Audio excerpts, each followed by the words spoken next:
2.5 hours, man. I know. I got to go. Turn and burn. I did a couple lines to get ready for it. I'm fired up. Short show, guys. I'm all jacked up. I'm all hopped up on Mountain Dew. Let's go. I mean, is there anything better than Ducks basketball?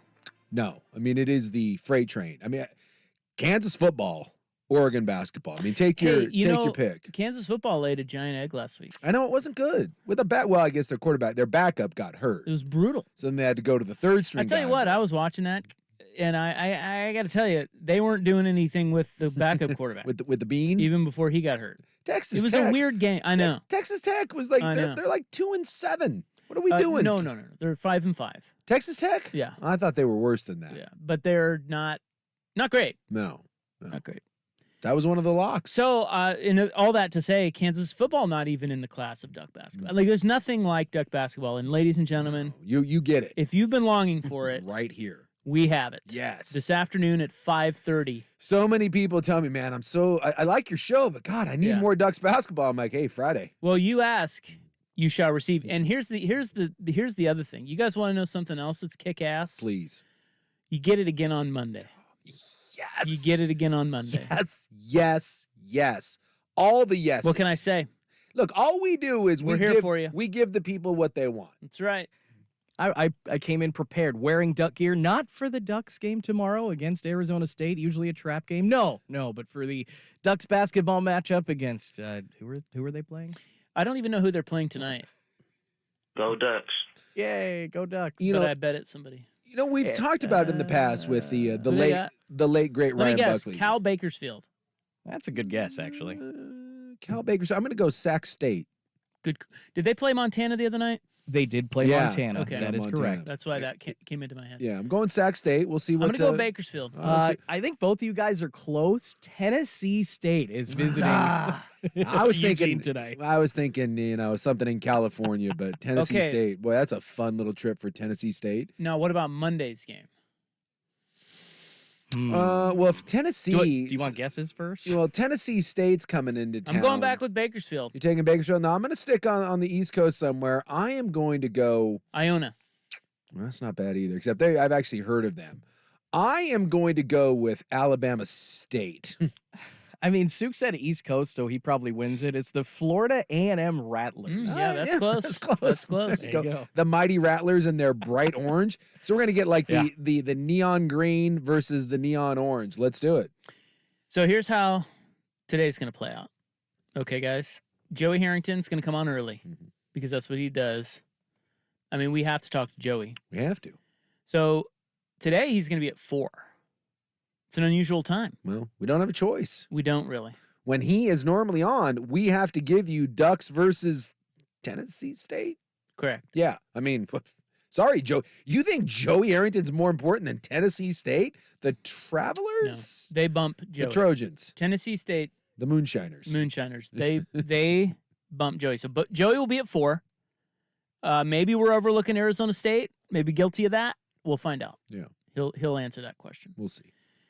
And so that'll be at 4. And then so we've got this hour. And then in the news, 4:30, Hot 5, and Roppin' the Bank picks against the spread. And then then we're done. That's about it. People are waiting for Big Souk to get back up on the horse and give him some locks. I know. Last week, I bailed on us. I bailed. And we were going to press you and say, hey, send in your picks. But we thought, I think he wants to take a break. Well, that and I just kind of forgot about it. I got on a plane like early Friday morning, and I didn't think about it after that. Well, I had other fish to fry. You let your fans down. I left the constituents down. But I was saying, because Schulte pointed out that he's wearing Duck gear again. And I was noticing because I was thinking of the late, great Ryan Buckley. Rest in peace, by the way. Yeah. Along with the late, great Mike. They buried him right next to Mike Lynch. Yeah. I saw Lynch the other day at the Blazer game. I was going to go say hi, but he looked involved. The ghost of Mike Lynch. What do you mean? What does that mean? He looked busy. He looked like he was deep in thought. Was he on press row? Yeah, he was up there milling around. I was like, Plus, let's be honest, it was kind of on the other side. You didn't want to talk to him. I did. Had it been more convenient, I would have. But look, I would have had to gone up and around, and it was a thing, and didn't happen. But I want the late, great Mike Lynch to know I was thinking about you, and I love you, and I miss you. So I was thinking about Buckley. And, we pointed out that anytime Buckley didn't wear a hat, it was kind of shocking to us, right? Yeah. because he's And he was trying to break that, yeah. but he couldn't. Yeah. Schulte has his own tick like this. And yesterday, we were making fun of him the day before, and I think he pulled a Buckley. Because yesterday he came in, and it was the first time that I can remember Schulte not wearing team gear. He was just wearing like a regular golf polo. Oh, yeah, Travis Matthews polo. Yeah, Very he was just comfy. wearing like a regular polo. I think because the day before I was making fun of him for wearing sports gear every day. And I think he tried to throw us off the scent, but he's right back to the team branded gear again today. You're totally off. Our laundry just came out all done, and I just chose a nice shirt off the top of the pile. Because that's the nice shirt. Whenever I'm talking about yesterday's shirt, you jerk. Whenever I see Schulte, God, jerk. Quit bullying him. whenever I see Schulte and he's not wearing team gear, it makes me. I'm the same way. I'm like, oh my God, it's like seeing Buckley without his hat. Schulte wearing a normal shirt is the equivalent of Buck going hatless. I will say, if you made me draw a picture, yeah, like if the cops came to me and said, draw a picture of Jordan Schultz right now, yeah, you would be in Mariners or Ducks gear. yeah, 100%. It has to be. Yeah, not Blazers, but Mariners or Ducks. Yeah. No, I don't ever see much Do you wear Blazer gear? When Dame was on the team, yeah, but not now. I'm done. Did you burn your jersey? I didn't burn my jersey, but I ain't rooting for him. I that's could for see Schulte damn being sure. a jersey burner. I could. He's a passionate fan. Schulte can get worked up. I could 100% see him throwing something up on the Tiki Talks. And by the way, with him lighting something on fire. can I state for the record, there's nothing wrong with team gear. No. You're a fan. Yeah, you're wearing a And Padres hat. you're a yeah. sports guy. I've got a Padres hat on today. Let's go. Well, you guys dress comfortably. It looks like I just need to I have comfortable stuff, which Schulte, is you don't have to do anything. You wear whatever right. you like to wear. I'm That's just right. pointing out that you Okay. wear sports gear 99% of the time that I see you, to the point where when you don't wear it, it's kind of shocking. When I saw you yesterday, I couldn't help it. I was like, oh my God, he's not wearing sports gear. I wore the same shirt in when I hosted too. So I think you just maybe picked the. So you have one non-sports shirt, do you? Cool. No, I've That's got a few. I've just got a lot of comfortable stuff that I know. Hey, in the studio, this is what I'm gonna feel good at. Schulte, I love you, man. You wear your Ducks, you wear your Mariner gear. It made me think of Buckley because we have that with Buck. For sure. Like, oh my God, you're not wearing a hat? It's kind of alarming. And I realized that happened yesterday. And I did have the thought when I was like, I wonder if Schulte is going to go 2 days in a row without sports gear. No, it's back. For those wondering, Buckley, he and his wife had a baby.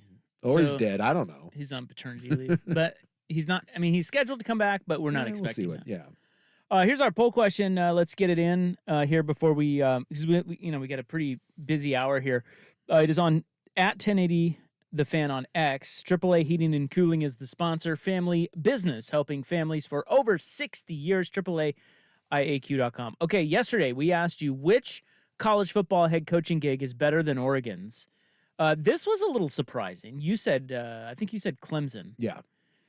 And the four options were A&M, Notre Dame, Clemson, or USC. Notre Dame winning Really? at 43%. I find that interesting. USC got 29%, Clemson 19%, and then Texas A&M only 9%. All I can go off of is if I'm just your average run-of-the-mill schnook coach, right? And you give me those jobs, which one of those do I want to take? I'm taking Clemson over Oregon, and I don't know if I'm taking any of the others. The USC one would be intriguing to me, but I don't think that the Notre Dame job and the A&M job, I don't think those are better jobs. They're good jobs. Don't get me wrong. I mean, certainly they're all top. Every one of those jobs is a top 20, 25 job, but I don't know. I think that Oregon job has evolved into something pretty damn good. Well, it's interesting that Texas A&M, I don't know how many years, maybe 10 years ago or 15, certainly 20, you say, oh my God. I mean, just think about the gap that's closed between the Oregon job and the Texas A&M job. Many think the Oregon job is better than the Texas A&M job now. I do. And that's wild to think. It hasn't been that long ago where that was completely, that would have been a blasphemous statement. Yeah, and I look at A&M now as honestly one of those jobs that we all say it's a great job simply because they pay. But I asked the question, I mean, go back. They got a bunch of money. They got a bunch of money. Other than that, and they have a great fan base, and they built this great stadium. And I hear all the time that they have everything you need to win there, but they don't really win. I mean, Manziel, that first year, it was the first or second year, right? Manziel came in and he won the Heisman, and I think they won 10 games. They beat Alabama, but They've never been to a college football playoff. I don't remember A&M being in any big BCS bowl games on a regular basis. I don't remember A&M constantly winning the Big 12. I certainly don't remember them winning the SEC. In fact, I don't believe, if I'm mistaken, they've never won the SEC. So, when I look at that job, other than to say that they pay a bunch of money and you can pay to get a bunch of kids. By the way, 2 years ago, you spent $25 to $30 million on, supposedly at the time, we were told by recruiting people, that was the single greatest recruiting class that any college had ever produced. You had a national championship winning coach and you didn't win squat with it. And you just canned his ass. So at some point, like, having a bunch of money and being in Texas and being like, oh, we're Texas A&M, that's different. Whereas Clemson, like, I go to Clemson can say all the same stuff that A&M does. They play in an easier conference, so you're going to be a top 2 recruiter in your conference every year. And by the way, the proof's in the pudding. I think you've won 10 games in 11 of the last 12 years, 10 of the last 12 years. You've played for 4 national championships, and you've won 2 of them. You know what's crazy? I was looking at the A&M history here. Yeah. So R.C. Slocum, he had it cooking there. Yeah, he in was, the 90s. Yes. But then they jumped to the Big 12, and that immediately they had a much tougher road, and he did take them to an 11-3 record in 1998. Okay, so let's use that. Since then, from 1999 to now, how many 10 wins or more seasons have they had? Give me like 4? One. And that was the Manziel year, right? That was Sumlin, yep. Yeah. So 11-2 in 2012. Was that Manziel all the way back in 2012? Yeah, it's been a while. Oh my God. Guys, you're forgetting that Paul Bear Bryant spent like 3 or 4 seasons there before his long, illustrious run at Alabama. Okay? Yeah, the Junction City Boys, where he was trying to kill some people. Exactly. Like, greatness touched that program, okay? Back in the 40s. Yeah, it was the 50s. 50s, He 40s or 50s. He had one season where they went 9-0-1. And also a season where I believe they went 0-9. So, yeah, 1-9. You're right. Thank you. 1-9. Look at you with your hot Bear Bryant knowledge. Well, yeah, the Junction Boys have been on my mind lately. I just don't think it's a great job outside of it's overrated. There's just a bunch of money there. But to me, when you have a bunch of money and you can't win, that leads me to believe that there's something else going on there. And by the way, money doesn't, like, Oklahoma State, who is a fine program, don't get me wrong, but we've talked about this. T. Boone Pickens literally said he looked at what Phil Knight did with Oregon, and he said, why not me? And he tried to buy his program into relevancy, and he did. Like, Oklahoma State is a really good, solid team, but he didn't buy him into into the upper echelons of college. He bought him into the top 25.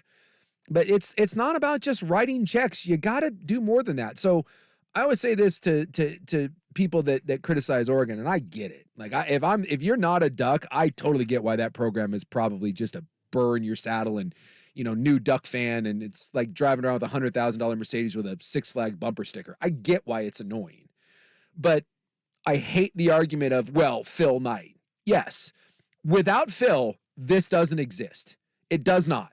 You could not even come close to building what you've built in Eugene without that man. He is arguably the most influential booster for a program in the last 50 years. But at the same time, it's not just Phil. There's been really, really smart hires, some luck, some good fortune, but a lot of people have put a lot of work into that. So I don't like when people just blanket statement say, well, Phil Knight's the only reason you won. No, Phil Knight was the basis of why you won and allowed you to have a jumping off point. But that does a disservice to a lot of other people that busted their ass over the last 30 years to make this, I think, one of the better athletic departments in the country. All right, today's poll question on X at 1080 The Fan. Very simply, we're asking you, who you gots? Beavers or Huskies? Yeah. You want it now? You want to come back? We gonna talk about it? I want it now. Take the dogs. Give it to me now. Taking the dogs. You're taking the Huskies. For one simple reason. Because everybody else is taking the Beavers. Everyone and their grandmother. They are. And I'll tell you what, there is a team that is undefeated and beat, by the way, the team that everyone is jocking right now. Mm-hmm. And we sit there and we keep saying reasons why UW can't win and UW won't win. And look, Oregon State's a really good team. They ain't playing Alabama. I watched teams throw the ball up and down the field on Oregon State a couple times. And I think Washington's going to look at this and be like, really, we're an underdog? we're the number 5 team in the country and we're an underdog. I think UW's got a little bit of a chip. So just for that reason, I get why people are picking Oregon State. And honestly, if you asked me to use my brain, I'd probably pick Oregon State too. I think there's a lot going for that. But there's just something about this when everyone, and I mean everyone, Sure feels like it. the spread swung 4 points. So I don't know. There's something about that. I'll take the dogs. Vote on X at 1080 The Fan. Text us on the Vancouver Ford text line. That can be reached at 503-864-6326. Your dollar goes further at Vancouver Ford. They treat you right before, during, and after the sale. VancouverFord.com. Coming up next, the AFC North is literally falling apart. It is 3:16 on The Fan.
All right, Joey Harrington coming up at 4 o'clock today. So in about 40 or so minutes, we'll have Joey on to talk about the Arizona State game and Dan Lanning's comments this week about staying at Oregon.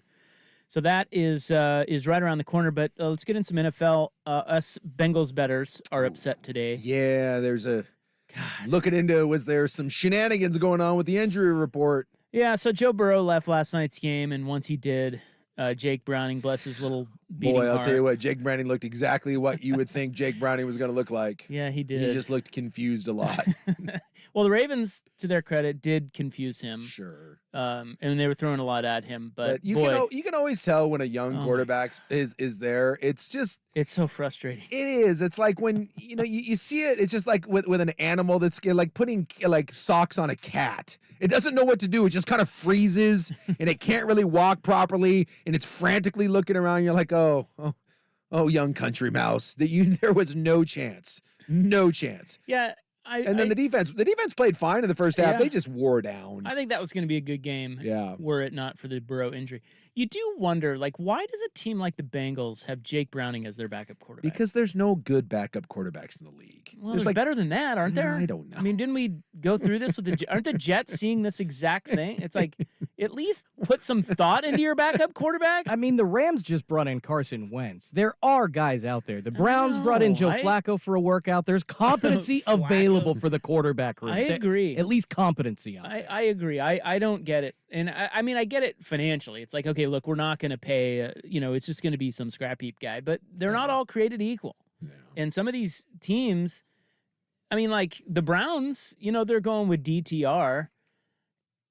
I mean, well, I guess they just drafted him. But he's their third string quarterback. No, he's their second string. Well, he was their third string. They were going Who with was second? Walker. They were going with PJ Walker. No, DTR was number 2. Yeah, for a minute, and then they went to Walker, and now they're back to DTR. I thought it was because DTR got hurt. I think they went to him before when DTR was still healthy. Look, you're dealing with two guys that were going back and forth between second and third. Well, that was a bad example. I and don't Joe know. Flacco, Who has the best backup? the best backup quarterback in the league. We should know this. We 'cause should did know the this backup. from the backup quarterback. I mean, it would probably be someone like Heineke. Yeah, have you watched him though? Well, who do you want? I just Gardner Minshew? Yeah, that's yeah, not there a you bad go. argument. That's not bad. He might be. That's not bad. Is Josh Dobbs in the starting part of this He's There a you conversation? start. Well, he's a but starter. but he's a back. Oh, No, that's Josh Dobbs. Arizona. But He's here's a the thing: Josh Dobbs is a good backup. And Josh Dobbs got benched in Arizona, and everyone right now is sunshine and roses with him in Minnesota for the last 2 weeks. Give it another month, and people will be right back to being like, "Oh my Well, God, but this he guy is- sucks." But he is much better than that's okay. That's a great Dobbs. I think is a good example. Yeah. He is infinitely better than Jake Browning, and you're right about Yes. Dobbs. Like he's not a QB1, but if you throw him into a game, you expect that you can maybe hang around in that game. Sure. You had no chance with Jake Browning. Like, No. I mean, none. No, you could say the And same. so I don't really understand that. You- But you- yes, you you could- could say that's about a lot of teams, but Yeah. not all teams. Not all teams. Like Andy Dalton is around still in Carolina. Dalton has been a starter in this league, right? I'm thinking Sam Darnold is in San Francisco. He's not good, but Sam Darnold's there. I'm trying to think of who else. Where's Brissett? Where's Jacoby Brissett? Washington? He's in Washington. I mean, Drew Lock. He's not really. What on about it. Bridgewater? I don't know. Yeah, Teddy Two Gloves there is you go. Teddy Where's Two Two Gloves is Gloves? still around. He's the backup Lions. in Detroit. Yeah, see, the Lions are smart. Yeah. Jets fans are calling for Marcus Simeon. I don't know if that Oh name. my God. Well, ruffles your they've skirt at all. they can't. And people think Tyrod Taylor. Have you seen Tyrod Taylor play for the Giants? I mean, Yeah, well, I tell you, Baltimore last year, they almost won a playoff game with him, yeah. Tyrod Taylor. So it does matter what team you're on because the Giants are a mess. Well, and And now he's hurt. But Bridgewater, Lions are a great example. That is a team that said, hey, we need a competent backup quarterback. And they went out and got one. Yeah. And but no one cares about Teddy Bridgewater until you need him. I would make the argument. I'm gonna pull up a list here. And Cincy, a playoff team, should at least put that same thought I into would it. make the argument, and we'll go through this because CBS is ranking them. I would say that there are no more than 5 to 6 competent backup quarterbacks in this league. And when you talk about how hard it is to find a starting quarterback, I think it's even harder because there's 15 to 16 competent starting quarterbacks in the league, and there sure as hell ain't 15. So here's their rankings. Oh, they went, and this What is the just, rankings of what again? the CBS Backup quarterback. ranked their backup quarterbacks. Yes. They go Andy Dalton 1. They went Jacoby Brissett 2. I don't mind him. Sam Darnold 3. Mm-hmm. Teddy Bridgewater 4. Mm-hmm. So whatever, we're all agreeing these are competent They're backups, okay, yeah. right? And now we're into Tyler Huntley. Oh, Tyrod. I'm sorry. I was thinking Huntley almost won a playoff game with the Ravens last year. He did. Yeah. I was thinking Tyrod Taylor. Taylor. So yeah, that was not Tyrod Taylor. It was Tyler Huntley. I'm sorry. Tyler Huntley's actually decent. They almost won a playoff game with him last year. And now we're into Tyrod Taylor at 6. He sucks. Jameis Winston. We're done. That's a fine backup. Now we're into beat hard. Okay, but We're done. I agree with you. 7. I agree. 7, and that's an arguable number. Again, no one's arguing that. It's just pay attention to that position. Yeah. Like the Bengals, you're a playoff team. Look, I get it. With an injury-prone quarterback. Yes, I get it if you're the Cardinals going into this year. Hell, they had Josh Dobbs as their starter. They don't care who their backup is because it doesn't matter. Yes. The Bengals, it does. Yeah. And they didn't. That's true. And now look at freaking now look at my wallet. By the way, this whole segment is God. all predicated on the notion that Rob took it in the shorts last night betting on Cincinnati. Well, that's the only reason he's I'm a outraged little- about this whole thing. That's right. But- I am a little pissed about that. But to your point, you had a team that's good enough to win a Super Bowl with an injury-prone Yes. quarterback. You should have put more thought, especially a quarterback that was injured at the start of the year and in camp. There should have been more thought Makes no sense. into bringing in a backup quarterback. Makes no Although sense. once Burrow goes down like this, once you have a permanent injury like this, then it doesn't. Yeah. Because the Josh Dobbs of the world aren't leading you to No, the promised that's land. true. Although to be fair, we've seen this. We've seen this in recent memory. And granted, I think it was only for like 2 or 3 games, and then he got hot in the postseason. But Philadelphia, Yeah, with Foles. Carson Wentz was gonna win an MVP. Wrap your head around that. Wentz got hurt at the end of the year, and they went to old, Big D Nick, and Yeah, no, that's true. You And know, they won a Super Bowl yeah, with him. they won. So so suck all of it. So that about is that? there. So the Bengals season is over then. Yeah, it's cooked. They're 5-5. So if you didn't hear, Burrow is out for the year. yeah, torn ligament. So and- they're saying he had a compression sleeve on his wrist. yeah, and he wore a compression sleeve in the game. So he had a compression sleeve on his wrist when he got off the bus. That's what they were showing like this Zapruder film on the game last night. It's like, hey, wait, he might have been hurt coming into the game, but he's saying no, I wasn't, because he wasn't on the injury report. That's an issue. You can't do that. He's just claiming But he's just claiming he had the. He's claiming like when I fly, I have to wear the stuff on my calves. My calves swell up. So if you had a minor thing, like maybe your wrist was bugging you or whatever, and you were flying, you didn't want it to swell. He's claiming he just was wearing that to. Do we believe that? And then he said when he fell down on the play right before he hurt a ligament in his wrist. Yeah. He fell awkwardly on his wrist, and he said it kind of hurt. And then the next play, he threw the touchdown pass. yeah, he said he it. said he felt it pop. Yeah, he felt it. And then he went over to the sideline. He couldn't throw. Yeah. And now he's done. Yeah. And now he's dead. If you've ever popped a ligament, you know when it. I mean, it's an audible pop, and it's an instant. Oh, hey, that's real fun. So 5-5, and no offense, but with Jake Browning, whoever the hell they're going to go get, and it sucks, but Cincinnati's season is officially DOA. Yeah, I think I'm a little more mad than Rob. I had a division winners parlay pick at the beginning of the year that included the Bengals. With the Bangies. Yeah, nope. No payout for me. Well, think about it. They're last place in the division now. They're staring up at 2 6-3 teams, and now Baltimore kind of grabbed control of this thing at 8-3. Hey, you know what? John Harbaugh said it after the game, and he's right. You know, that was a pretty awesome performance by Baltimore. After blowing a 15-point lead in the fourth quarter against the Browns in a big divisional game, to get right back up in 4 days against another major divisional opponent and play that way, like they played really well. Yeah. I don't think you can blame that just on the Burrow injury. Baltimore brought it. Yeah. And Harbaugh said after the game, he said, this team, and coaches say this crap all the time, and we kind of roll our eyes, or we just think they're full of crap or whatever. But he said this team right here is really special. They have a lot of great leaders. They have guys who he said they just compete at a high level no matter what. That's actually kind of rare.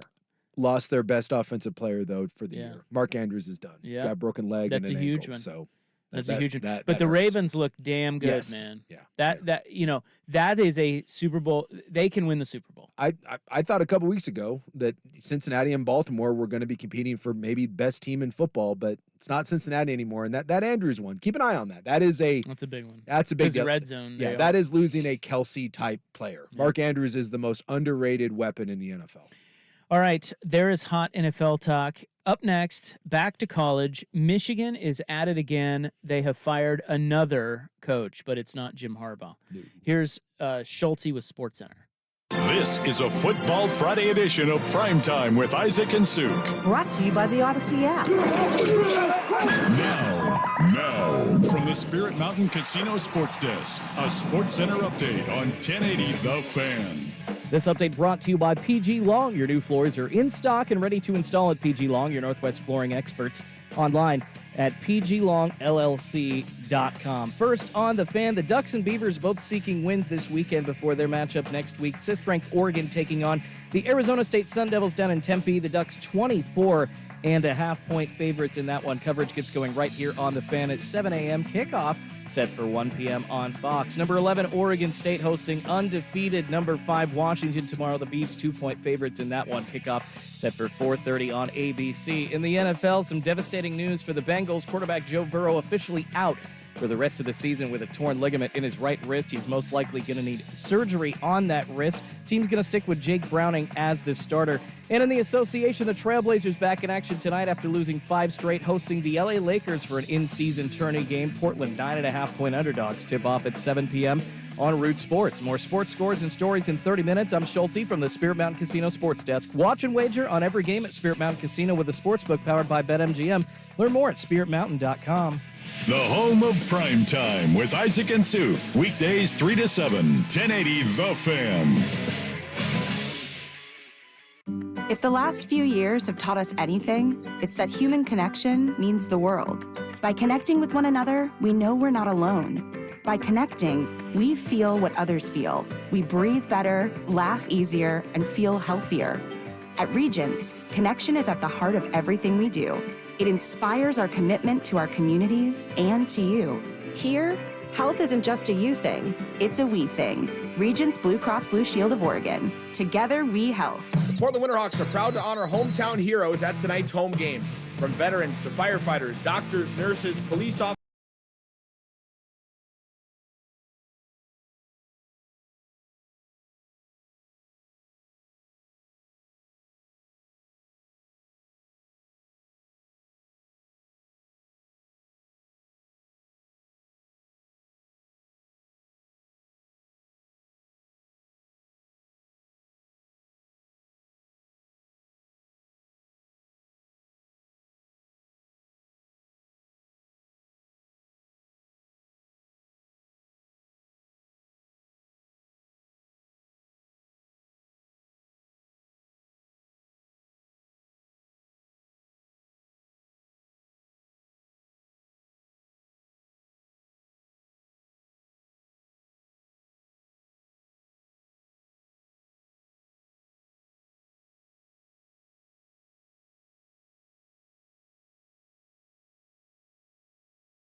Today, we thought it was over. We were wrong. It's not over. Nope. It's not over at all. So today, Michigan fired their linebackers coach, some dude named Chris Partridge. Turns out that Chris was up to some late night burn sessions with Uncle T. Yeah, I'm not kidding, by the way. No, this is like straight out of a bad movie about college football, you know? Like if they remade the program today over the top. Yeah, exactly. So Except Chris, the head coach would be a diverse woman. Wow. That is true. Let's be honest. Chris Partridge was the linebackers coach, and what they're saying is, so they're saying that Michigan accepted the 3-game suspension for Jim Harbaugh and backed off the lawsuit because the NCAA came to them with more information that they had uncovered about the sign stealing scheme. Yeah. One of those bits of information was that Chris Partridge, the linebackers coach, was actually trying to destroy evidence of Connor Stallions and the whole thing. Yeah. Now they're saying, also in there was that Uncle T, a man by the name of Tim Smith. I just love that there's an Uncle T involved in this. He's a booster, and he apparently funded some of Connor Stallion's actions. He has come out, and apparently they're trying to throw him under the bus. At least that's what he's saying. He's come out and said, I knew nothing about this. I don't know if that's true or not, but Uncle T is already out going, they're trying to throw me under the bus, and Partridge has already been fired. And then the defensive coordinator's dad takes over Partridge's job. So things are going great. I love it. Hey, but I want to, according to, the experts, there's nothing to see here. What are you talking about? This isn't a big deal, and Michigan's fine. And well, I think we kind of thought that it was over because, well, from the Big Ten perspective, it is. It is over. Yeah. And it kind of seemed like yesterday they came to an agreement, and Michigan dropped the lawsuit, and the Big Ten's like, all right, fine, just take the penalty and we'll shut up. And Harbaugh will survive, and it'll be fine. But we forgot that the NCAA is also doing an investigation. So here is what Michigan released in their statement today. They said, from the outset, our focus has been on seeking due process and allowing the NCAA to conduct a fair and deliberate investigation.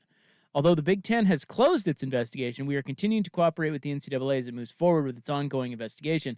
Consistent with our commitment to integrity, we will continue to take the appropriate actions, including disciplinary measures, based on information we obtain. Earlier today, Michigan Athletics relieved Chris Partridge of his duties as a member of Michigan football staff due to employee privacy laws. We are unable to comment any further. Yeah, that's convenient. Yeah, so they basically said it. The NCAA brought that to their attention, and they're like, okay, you're out too. Yeah. And look, so they wanted to pin this only on Stallions. Yes, and it keeps growing. So now they're pinning it on Uncle T, they're pinning it on Connor Stallions, and now the linebacker coach for trying to destroy it. And look, as long as you just keep paying these dudes that you're getting rid of, everyone shuts their mouth. I mean, the key to anything is just pay people off. If you don't think Connor Stallions got a big fat check to go away, because he's claiming that he personally funded all of this with $100,000 that he made off of selling a house. Sure you did. And your $50,000 a year salary. And I'm sure the linebacker coach, he's going to stay quiet too, because I'm sure he got a nice severance package to go away as well. I'll be interested to see what old Uncle T has to say about this, because Uncle T isn't happy. Well, Yahoo Sports did a 30-minute phone call with him. Yeah. I'll read you some of his quotes. This is Uncle T. He Which, says, by the way, everyone needs an Uncle T in their life. Hey, man, I'm a little short. What are we going to do? Let's go to Uncle T. Doesn't every school have an Uncle T? Oh, 100%. I mean, Uncle Phil? Oh, yeah. I can give you, this is Smith's quote. He said, I can give you good news. I don't recognize being known as Uncle T, and I will refute that myself. I never funded Connor. To say I knew him is perhaps overstating it. I said hi to him. I've spoken to him more since he left Michigan to make sure the young man is okay. Smith is being targeted, and now this is Yahoo saying, Smith is being targeted along with Stallions as a fall guy in the NCAA's probe into the school. Gotta have a fall guy. Both of them are being, quote, thrown under the bus, he said. On Friday morning, for instance, officials from the school's name, image, and likeness collective called Champion Circle dismissed Smith as a member. Ooh. He received a notification in text form. He said they didn't even have the balls to call me. They evicted him from the group because they said that this could bring bad light to other members of the Champion Circle. The question is, does Big T have the goods on anyone, or is he just some low-level idiot that is going to get hung out to dry? Because it sounds like Connor is just all about Michigan. And again, I guarantee there's someone. If it's not Uncle T, then Uncle G is paying Connor a lot of money because he has refused to cooperate with any of this, and he resigned on his own. So again, So wait, how did Uncle T come? Did the NCAA investigation say he was the one funding, or like where did his name come up? I didn't see the exact. It just it made it sound like that the linebackers coach was involved in destroying evidence. Yeah. And that they were linking Uncle T as the one funding the Connor Stallion stuff. Okay, so then I think the media maybe, or certain people put two and two together that Tim Smith was Uncle T. I think he so. is saying he is not Uncle T. but he also is saying that, well, he's saying he's not known as Uncle T, but he's also saying that he is being thrown under the bus. They're actually pinning it on him. Well, look, again, who was it? Was it Carmelo Anthony? Someone said, like, in the NBA, he's like, hey, you got to have a fall guy. Always have a fall guy. No, that was the Chris Carter. Chris Carter. Chris Carter. Got to have a fall guy. Well, in this case, in Michigan, you got 3 of them. What'll be the best is like, and well, this is kind of sad, but look, if people start dying like in mysterious ways, like if Connor is involved in a weird boating accident, and next thing you know, like Uncle T like falls down an elevator shaft, you're like, oh God, like, dude, this is getting scary.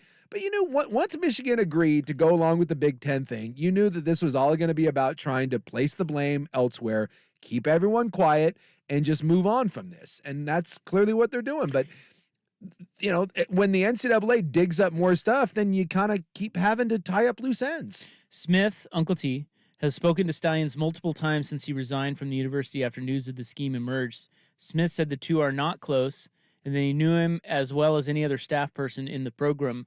He says people to understand why he would do it. He paid his own way. It means a lot to him, and he was trying to do whatever he could for Michigan. That's according to Smith. Yeah, I don't buy that for a second, but you know. And even if you did, and again, at this point, either you think what Michigan did is a big deal or you don't, and no one's going to change your mind either way. So be careful yelling at people when you know it's not going to matter what you say. But it's so laughable to me that there's just video after video after video of Connor Stallion standing by the offense and defensive coordinator. When Michigan had the ball, he was standing by the offensive coordinator. When the other team had the ball, he'd go stand by the DC with his play sheet there and literally is in the guy's ear, play after play after play.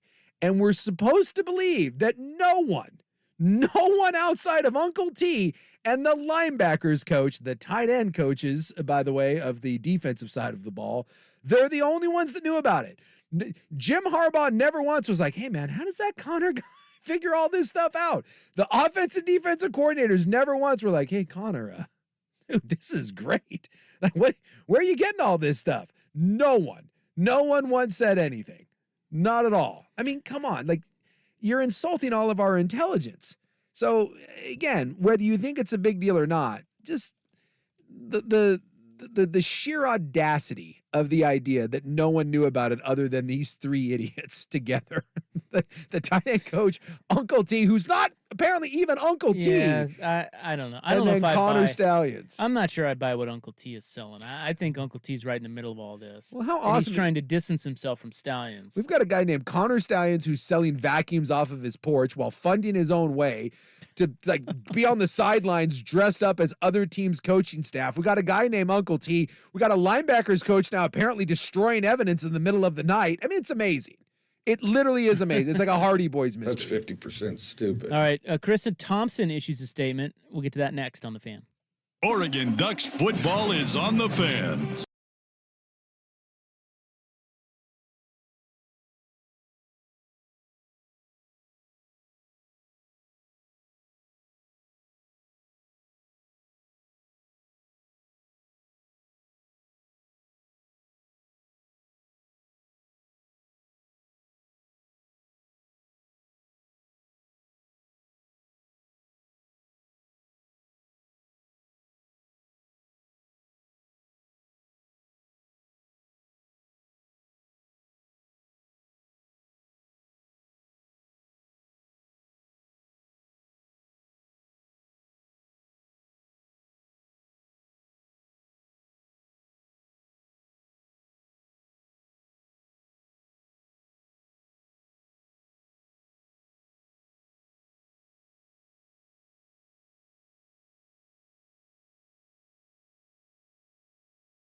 basketball. He'll be on in 10 minutes.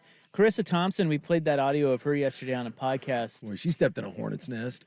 Yeah, a lot of people are talking about this. She basically said she made up sideline reports. Now she's trying to walk it back. So she issued a statement today because people were saying, hey, you got to say something. You're like the talk of the sports world, and you're just on the Amazon Prime broadcast, just not even talking about it and like ignoring it. Like so every sideline reporter's coming out and just kicking her. So she issued a statement, and here's what she said. She said, okay, let's address the elephant in the room. I have a responsibility to myself and my employers to clarify what is being reported. I already have a problem. Yeah. It's not what's being reported. It's what you said. Exactly. It's your own words.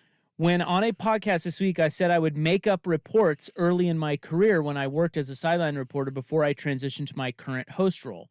Working in media, I understand how important words are, and I chose the wrong words to describe the situation. I'm sorry. I have never lied about anything or been unethical during my time as a sports broadcaster. In the absence of a coach providing any information that could further my report, I would use information that I learned and saw during the first half to create my report. For example, if a team was 0 for 7 on third down, that would clearly be an area they need to improve on in the second half.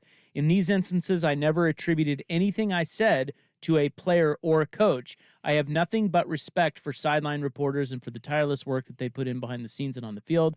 I am only appreciative and humbled to work alongside some of the best in the business and call them some of my best friends. This is code for OF. I stepped in this, and I'm in some serious trouble, and my bosses are not happy, and my job is on the line. Now, to be fair, if she is going back and clarifying, and if it's true, and let's say, for instance, she can't get a coach, and she looks down at the play sheet and says, hey, on, third downs, they're 2 of 8 on third downs. And she says, hey, coming into the second half, they've got to be better on third down. And they gave up, 160 yards rushing in the first half. That keep going in the second half. That's fine. If she came out and said, hey, I talked to Coach Leach, and Coach Leach said that we're terrible on third down and that has to change, I do think there's nuance there.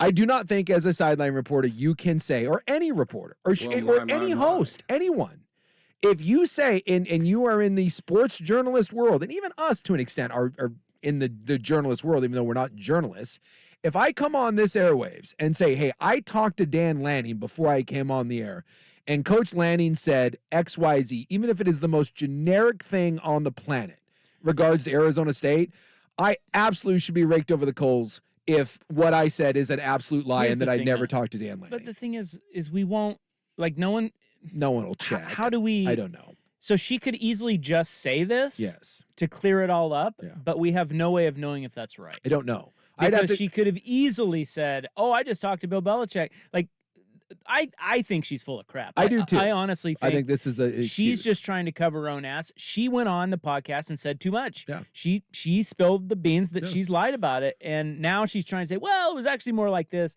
I don't buy that, but there's no way to prove that that's a lie. So. And apparently Erin Andrews and her on a previous podcast, Erin Andrews said she did it too, which didn't help in the matters at all. So look, I don't know if this will go any further, but if the internet has taught me one thing, people don't let stuff go. Remember that what is that show, Don't F with Cats, right? Remember that thing where the people saw the cat video and you had a whole community of people that hunted down. Solved a murder. Right? All because some dude was posting videos of cats. A guy went to prison for life because he was a killer, but he was torturing cats and he thought it was funny to put it out online. People don't let stuff like this go away. You think sports fans might be a bit obsessed? You think there may be a couple creepy dudes that want to take down a hot blonde sideline reporter that they think are getting one over on them? There will be people that will dig into old interviews, old tape. But how do you? I'm just saying, approve? I don't know if this is going to just quietly go away like she hopes it will. There will be people that are going to try to catch her in this lie. I already watched a half an hour long video on YouTube today of somebody going and basically taking like the Everyone. Amazon statement, like saying, well, this was from 15 years ago. So, okay, the 08 season. Yeah. And connecting her statements with Detroit Lions games where maybe she didn't get Rod Marinelli. Like they're trying to find very specific connections and instances. They are going to hunt this down. And 24 hours. And she better hope. Exactly, 24 hours. Give it a week. I'm telling you, people have nothing better to do with their time than go on the internet and try to catch people in lies. If this is a lie, and I kind of with you, I kind of think it is, but I don't know. One of the statements is, right? Yes. Which one is the lie? She will be, I don't know if she will. People will do everything in their power to catch her in a Scooby-Doo rip off the mask, I got you moment. Yeah, you don't want them looking under your skirt. And they are. And they are. And once they start, it's like peeling back the layers of an onion. It can get hairy. That's why you don't want sure. Yeah, you just don't want anyone looking around your business. Well, her skirt. Well, that's already happened, but Heyo. Well, it's out there. I haven't seen that. I didn't look at it. What are you talking about? I don't know. I think there's a video. All right. I don't know. Joey Harrington joins us next. Are we overlooking Arizona State? Dangerous game?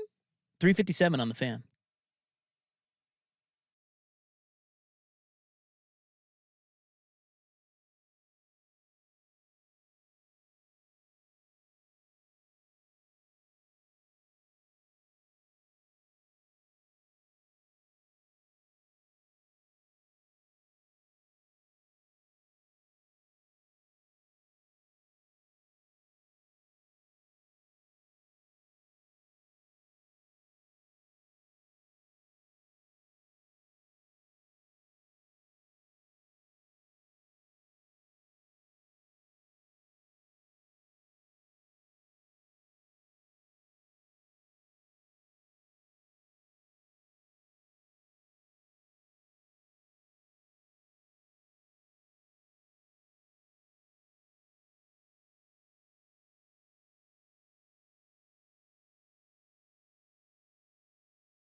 Friday, brought to you by Mods PDX. So, Joey, I just worry maybe the collective we, is it overlooking this Arizona State game a little too much, maybe? Yeah. Or maybe not. Well, yes, maybe, no, I'm not sure. Like, it's almost like the conversation, if you're continually having the conversation of are you overlooking Arizona State, are you then actually overlooking Arizona State? Because you are like, you know, it's that is literally the conversation that I've had with everybody this week. It's, are we overlooking Arizona State? Well, the fact that we keep talking about it, I would say no. Like, it does make me, and we've talked about this, like, it does make me nervous for no other reason than this is playing against Dillingham in November, and we talk about it every single year. Just things start to get crazy in November, and this is literally about the time when things start to go sideways. You'll see. I'm trying to think, what are some good games this weekend? Never mind.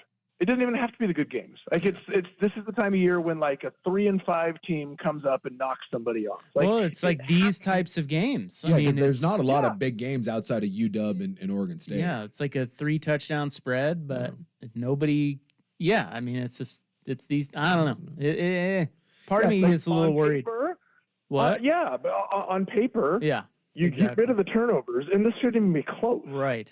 It Like, shouldn't. If they play like they did against Utah, if they play like, you know, if they play like they did against SC, you know, you could give them a little bit of life. They didn't turn the ball over, but you know, the penalties, you got to get rid of them. But I don't know. Like, I just have a hard time looking at it and legitimately saying this should be a close game. Yeah, it's weird too, because it's like, you look at Oregon and people say, "Oh, this is a national championship team," and I agree. Like, it looks like it. And when you look at Ohio State, Michigan, Georgia, Alabama, you know, the LSU's, and I'm just talking historically. I'm not talking about this season. They don't lose these games. They just don't. Yeah. You get to the end of the year and they just you don't. Like, when one of those teams loses, it's either at the beginning of the year and they make a comeback, or, you know, they lose to a big team. So, you know, and yet we see it all the time where, I'm not going to say they're pretenders, but the good teams, not necessarily elite teams. And so that's kind of where I want to see is, I think this Oregon team is elite. I think they're as good as anyone in the country. And this is kind of where the rubber meets the road, because national championship teams, they don't lose these games. So are you Alabama? Or are you Ohio State? Are you one of those? Or, you know, are you just a really, really good team that has struggled to take that next step? And I think games like this, I don't know, it kind of separates those programs. Yeah, but there's nothing that makes you, like, give me one good reason. Like, give me one thing that you would say that Arizona State can do against Oregon. Like, give me what, like, you look at that USC game and say Oregon should not lose to SC. However, if Caleb Williams goes off, right, they stand a chance. Yeah. Right? What is that one thing that you say, however, for Arizona State? The only thing I'll give you, and believe me, there's not a reason behind it. There's just not. Is that they have, when a team has nothing to play for, and you can do dumb things. Like, you see this sometimes, like in a boxing match where, you know, where one guy isn't that skilled and he can drag, and he just starts, he's unpredictable. He just sit there and flail. And the other guy, it's like, I don't know what this is. So that's the only thing, is you can make dumb decisions and you can go for it on fourth down and you can run the swinging gate 16 times. I get that. I guess the unpredictability, and look, that ain't much, but it's the only thing Arizona State has. Well, did you hear what Dillingham said in his press conference this week? Like, he kind of hinted at that. He kind of hinted, someone asked him, like, what do you do to shut them down? He said, well, you have to exploit their one weakness. And the follow-up question was like, well, what is that? And he said, I'm not going to tell you. Like, we're going to, like, we have to find that one thing. And it was said in a way that was like, hey, we got something up our sleeve. And so I wouldn't be surprised to see that, or I should say this. I'm curious to see what is up Kenny's sleeve. Yeah, because, I mean, at that point, if you're Arizona State, you've won, what, 2 games all year, right? 2, I think it's maybe 3. What do you got to lose, man? Just throw out any dumb thing that you got. This is one of those where it's the annexation of Puerto Rico, the little giants. Like, anyone got an idea? Yeah, what if we try this? And someone's like, I don't know, why the hell not? We're going to lose by 40 anyways. Sounds good. Let's do it. Yeah. Well, you guys know better than I do, but it seems like the anatomy of these games is they drag you into deep water because you shoot yourself in the foot, right? Yes. If Oregon is going to lose this game, they're going to have to contribute to that. Like, 100%. Arizona State is not just going to rise up and play this No. amazing game. No. So if you turn it over, penalties, or just weird things happen, like you said. I mean, look at the start of that Cal game. That was weird. Yeah, you do Stanford. that again on the road, Stanford, or the end of the USC game. You kind of let them come back. I don't know. It's things like that. And I just feel like at this stage, we trust Oregon. I mean, this isn't the Oregon of 4, 5, 6, 7 years ago where they would lose a game or two. Even Mariota, didn't they lose in Tucson? And they got beat down there. It's just, I don't think this team's built that way. But in Arizona State. Here's the thing too. Yeah, they suck. Yeah.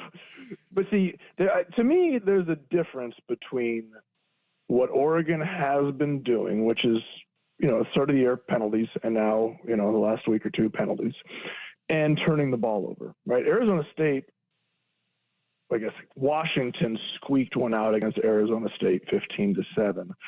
Because Penix threw 2 picks in the first half and they fumbled. They had 3 turnovers in the first half. Like, turnovers are I'm trying to think of the right word, not the silver bullet. Like, the turnovers are the worst thing you can possibly do. Oregon has had a problem with penalties. Penalties are killers, but they're not death sentences. Yeah. Right? You turn the ball over, you give it back to, you can overcome. What was it? Bo got into like 2nd and 37 and threw a touchdown pass a couple of weeks ago. Like, it happens, right? Like, you can shoot yourself in the foot and still score touchdowns, which Oregon has done. You can't give the ball away and still score a touchdown because you don't, by definition, have the ball. So that's, as long as you don't turn the football over, you're going to score enough points to beat them. Yeah, I agree with that. I interesting question on that would be, Oregon is top 10 in turnover margin. I mean, they've been really, really good at that this year. Is that something that you can count on, or is that something that sort of evens out from having played? Have you been on teams that were just really good at not giving the ball away, or is it just kind of the ball bounces a certain way some, and then other times it levels off? Do you get what I think you? Yeah, I do kind of understand what you're saying, but there is a certain aspect to that on the defensive side of the ball, right? Tips and overthrows, right? You get a few. Sometimes you punch a ball out and it bounces right back to the running back. Who was the guy? Was it Kansas City? Somebody in the NFL this week literally fumbled while they were breaking through the line of scrimmage. The ball bounced right back up to him and he kept running. That was Cook for the Bills. Yeah, he basically dribbled. Yes, he That's dribbled the ball. Exactly what it was. Well, the Ducks fumbled on their own one, and they happened to fall on it. So you're right. It's like So sometimes on the defensive side of the ball, yes. Does the tip ball hit the ground or does it land in your hands? The no is that Bo doesn't give, like, when you have a quarterback who doesn't put the ball in harm's way, then there is no bounce of the ball, unless it's bouncing off a guy's face mask. But that's literally the only time the bounce of the ball, you've been at the mercy of the bounce of the ball with Oregon's offense, is when it bounced off, who was it? Tez Johnson's face mask, the first pass of the game a couple weeks ago. Yeah. Like, he's not putting the ball in harm's way. And so if it's not in harm's way, then there's no chance of it being turned over. So, I mean, I don't think there's an evening out, right? Like, certain players are simply better. Mm-hmm. Certain players are simply smarter. Bo is better and smarter than just about every quarterback in college football right now. Yeah. So in other words, the offense is just really good at ball security, and they've got a quarterback that values that and is great at that, and that's something you can count on. So that's another thing working in the Ducks' favors. They're really good at that this year, and there's no reason for that to change. But it's November, and you're in Tempe, and well, and I've always said too that run games to me are more. What would you say? I just think it travels. travels well. When you are a one-dimensional team, and I'm not taking any shots because Washington's actually running the ball a lot better these last couple weeks. But I think people look at Washington, and I think they're being slighted. I mean, they beat this team that we're talking about that we all love right now in Oregon, so they're undefeated. But you look at Washington, it does feel a little bit like it needs to go a certain way. Like they do one thing really well, and then it kind of makes up for a lot of other things. Whereas you look at a team like Oregon or Georgia last year, some of those Alabama teams certainly fall into this category. They can beat you 4 or 5 different ways. You need to get in a shootout? We can beat you in a shootout. Hey, when the passing game isn't working, it's rainy, it's nasty, it's windy, sure, we'll shove it down your throat. We need some defensive stops? Great, we can stop the run. Like, there's just a lot of ways for them to go about, and I think when you're multidimensional like that, to me, it safeguards you from the upset more so than if you're a team that's a specialist, if you will. I agree. All right, when we come back, let's talk about a little more about Bo Nix, and I want to know your thoughts on Dan Lanning and what he said about the Oregon job and not going anywhere. We'll do that next. We're early with Joey today, but that's because we have Ducks basketball coming up at 5:30. So one more segment with Joey Harrington up next, courtesy of Mods PDX on The Fan. It's The Fan on demand. I'm going to give it to you. Give it to me.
What did you think of what he said about the Oregon gig?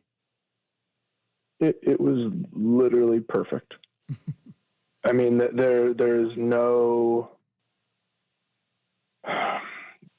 Look, he spoke for, and maybe maybe he's incredibly. Maybe I'm just really gullible, and he's a great actor. I don't think so. He spoke from the heart, like he spoke from someplace within himself.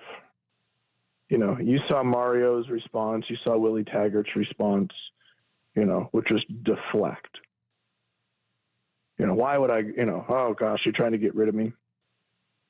Dan spoke about not just the football, but he spoke about the community. He spoke about his family. He spoke about the Oregon family. He spoke about why Oregon is special and unique. And I think that as an alum, I was going to say as a fan, but I think this is something that's really resonated with a lot of us, former players, is I can't tell you how many times in the NFL locker room people said, oh man, Oregon is really, in whatever way, I wish I would have had a chance to go to Oregon, or what you have there is really cool, or, man, I haven't heard from my program, and, whatever way they say it. Oregon is a special place. Oregon is a special place that there's no legitimate reason why they can't win a national championship. And the thing that really kind of resonated for me is he spoke about why he wanted to be the one to do that. Right?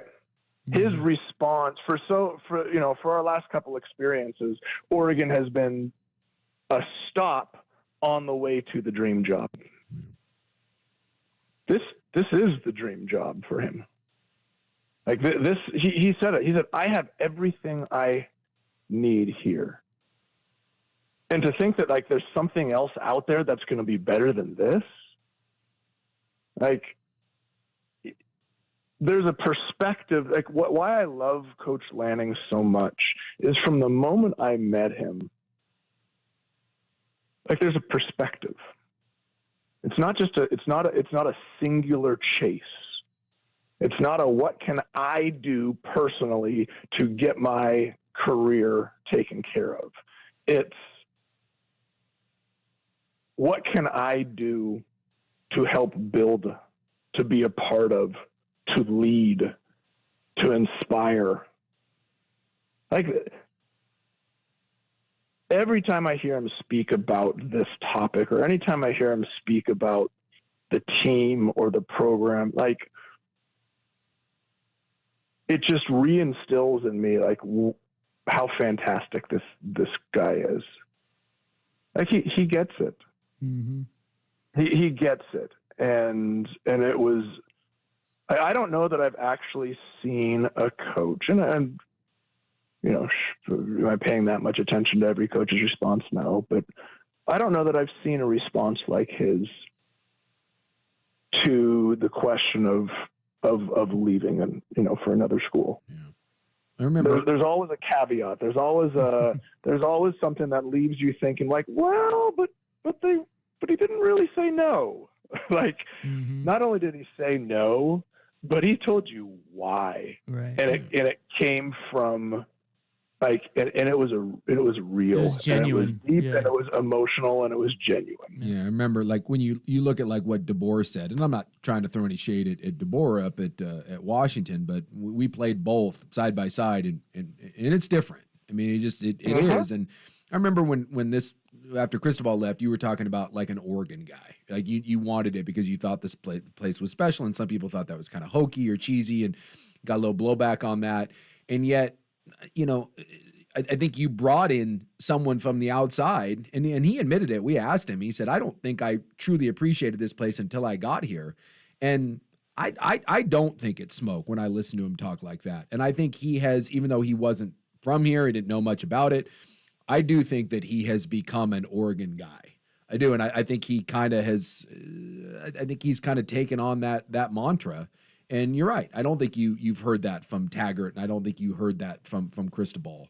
And it does. It sounds different. Not that it can't go the other way, but I'm with you. I do think it sounds different. Well, and I don't think it's so much as of an Oregon guy as much as it is somebody who understands how unique that place is, right? Is Texas A&M going to be able to bring in a T. Boone Pickens or whoever? How much oil money you got? Like, are there schools that are going to be able to literally back up the Brinks trucks and pay you $15 million a year while simultaneously paying Jimbo $75 to go away? Sure, there are.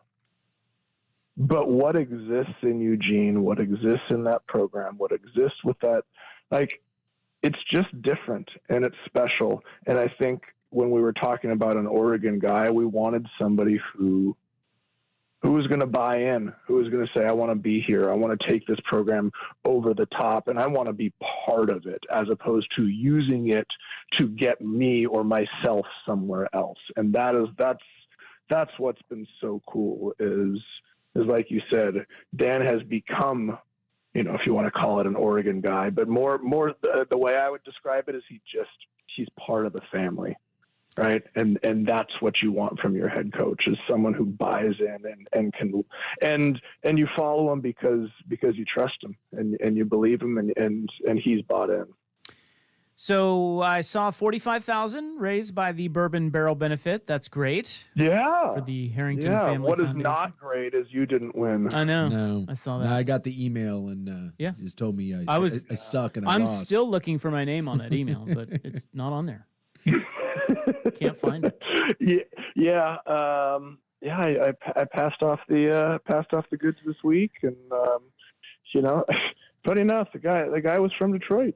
Really? He literally grew up in Detroit. He doesn't live there now. He lives in Oregon. Has been here for 6 years, I think. But bought his. Happened to.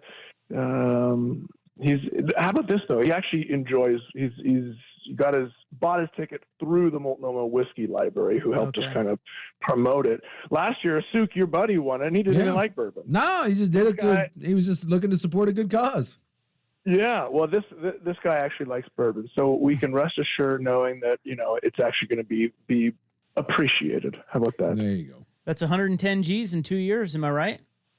In 2 years we have just about endowed an entire scholarship in perpetuity. That's great. That's pretty fantastic to think that we turned 10 bottles of bourbon into $100,000 scholarship. That's pretty great. Very cool. Well, congratulations. Enjoy the weekend. I'm thinking about next week. We may not.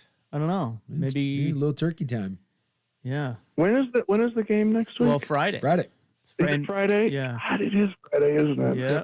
Snuck up. We have no show Thursday or Friday. Maybe we'll catch you early in the week or something if you're down. Yeah, I think we have to do that because we have to talk about the Beavers, especially if this is the. I mean, there's rumblings that it's not the last year, but if this is the last year we're going to get Ducks and Beavers, we gotta talk about it. Well, I don't think it's going to happen next year. It may come back, but it may take a little bit of a hiatus. But remember too that if Oregon State wins against Washington this week, which is very possible, the Civil War is for a berth in the Pac-12 title game. Yeah, we have to talk then. Because then that would be, if Washington just needs to win one of their next two. So let's assume. Washington State. Yeah, just assume. Don't you put that easel on me, Big Sook. Well, I mean, wipe that phrase out of your mouth, and you don't ever bring that up again. It would be nuts if the final game, the final Civil War, at least for a while, is because if Oregon State wins, they're going to be eighth in the country, taking on I don't know, probably the fifth or fourth team in the country for the chance to go play in the Pac-12 title game. I mean, come on. I mean, it doesn't get any better than that. You can't script that. It's juicy. This might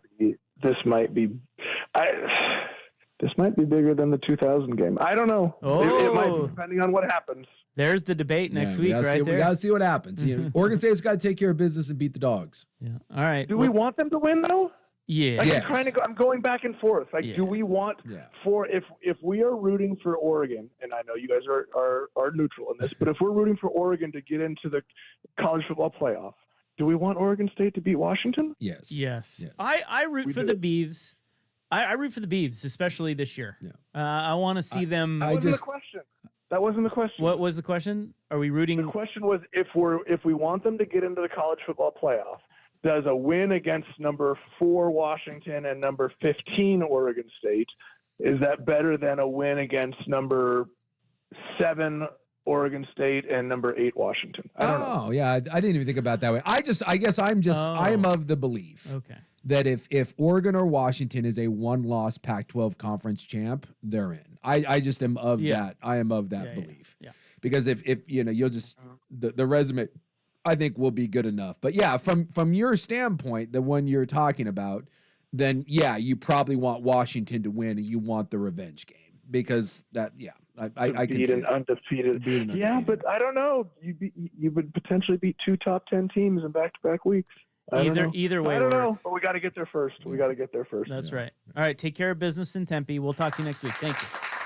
See you there. All right, that's Joey Harrington each Friday, brought to you by Mods PDX. The future of building is here. In the news is coming up next. Here's Schulte with SportsCenter. This is a Football Friday edition of Primetime with Isaac and Suk. Brought to you by the Odyssey app.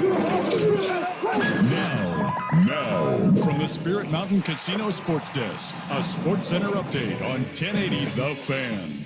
First on The Fan, the Ducks and Beavers both seeking wins this weekend before their epic Civil War matchup next week. 5th-ranked Oregon taking on the Arizona State Sun Devils in Tempe. The Ducks 24.5-point favorites. Coverage getting going right here on The Fan at 7 a.m. Kickoff set for 1 p.m. on Fox. And number 11, Oregon State hosting undefeated number 5, Washington tomorrow. The Beavs 2-point favorites in that one. Kickoff is a 4:30 kick on ABC. In the NFL, Bengals quarterback Joe Burrow officially out for the rest of the season with a torn ligament in his right wrist. He's most likely going to need surgery, so the team's going to stick with Jake Browning as the starter under center. In search of a third quarterback in Cleveland after losing Deshaun Watson for the year, the Browns bringing in veteran Joe Flacco for a workout. Have no word on if they decide to sign him yet or not. Vikings wideout Justin Jefferson questionable for Sunday's game against the Broncos with a hamstring injury, and Ravens coach John Harbaugh says tight end Mark Andrews most likely done for the year with a broken fibula and a torn ligament in his ankle. The Trailblazers back in action tonight after losing 5 straight. They host the LA Lakers for an in-season tournament game, though. Portland a 9.5-point underdog. Tip-off at 7 p.m. on Root Sports. More sports scores and stories in 30 minutes. I'm Schulte from the Spirit Mountain Casino Sports Desk. Watch and wager on every game at Spirit Mountain Casino with a sportsbook powered by BetMGM. Learn more at spiritmountain.com.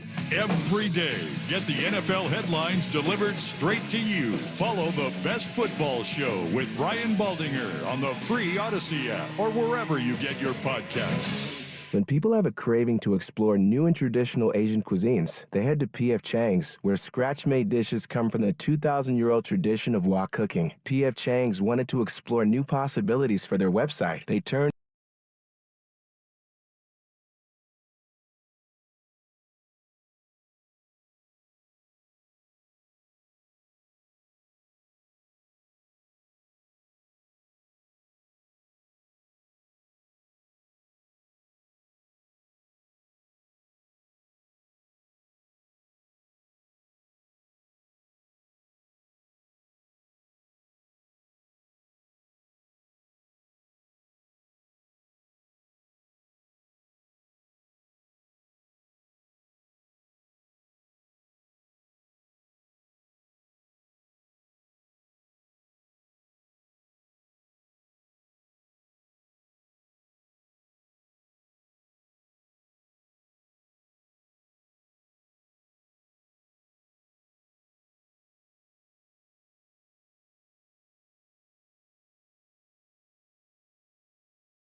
thanks to Joey Harrington. Ducks basketball in about an hour. Right now, ladies and gents, it's November 17, 2023. It is time for In the News. I'm your noted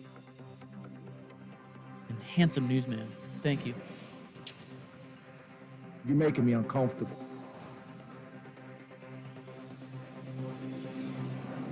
Today is National Butter Day. Well, who doesn't love butter?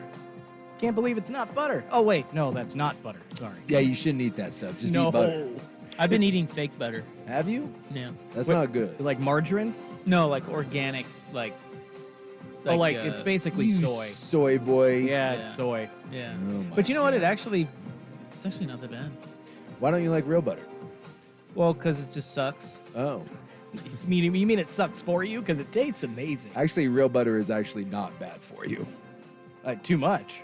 Well, too much of anything. I'm just saying, like, if you're going to eat butter, eat actual real butter. Same with sugar. People get this oh, I need sugar substitutes or butter substitutes. No, just stick with the natural stuff in small doses and you're okay. Can't get behind that either. Really? You want to drink Diet Coke until you die? All right. I don't want to drink Diet Coke. There you go. Was that Levitt that was pounding a case of Diet Coke? Jim a day? Levitt. Yeah, or maybe it was Diet Pepsi. Disgusting. Yeah. Where's that guy now? Levitt is. I see him pop up because I followed him on Twitter, and he pops up. Oh, he's a sports radio guy in Tampa. We talked about this. Yeah, he pops up every now and then on my feed. Can you believe that? That guy's doing sports talk radio. That red ass. He's busy punching kids. Yes, I can believe that a program director lazily thought, that guy will be good, and brought him. Yes, yeah, absolutely. He's big personality, yeah. It is also International Stand Up to Bullying Day. Yeah. So, Schulte, it's your day. Stand up to this bully over here.